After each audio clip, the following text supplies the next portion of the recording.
Welcome माय friends.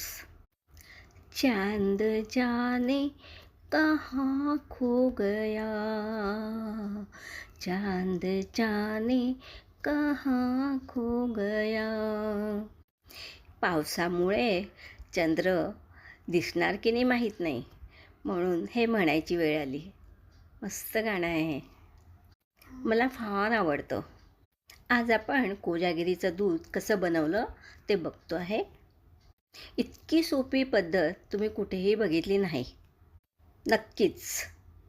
मुख्य म्हणजे दूध आटवायची गरज नाही आणि आपण जेवढं दूध घेतलं आहे तेवढंच दूध राहणार. कसं ते सांगू? कस्टर्ड पावडर वापरून.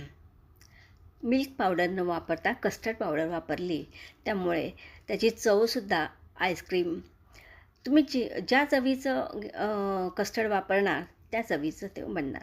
मला व्हॅनिला खूप आवडतं आणि प्लेन खूप, त्याच्यात खूप ड्रायफ्रूट्स खूप काही नाही आवडत. ॲक्च्युली आमच्या घरातच सर्वांना प्लेन आवडतं, त्यामुळे मी त्या प्रकारेच बनवलं. तुम्ही हाच भरपूर काही घालू शकता. तुम्ही विकतचा मसाला घालू शकता. विकतचा मसाला घातला तर आपण केल्याचा आनंद नाही मिळत, म्हणून मी नाही घालत. दुधाचा मसाला बरं. पूर्ण व्हिडिओ बघा, तुम्हाला कळेल कसं बनवलं ते. बघता बघता सबस्क्राईब करण्यास मात्र विसरू नका. मस्त खा, मस्त प्या, स्वस्त राहा. परत येते तुमच्या भेटीस, तोपर्यंत वाट बघूया.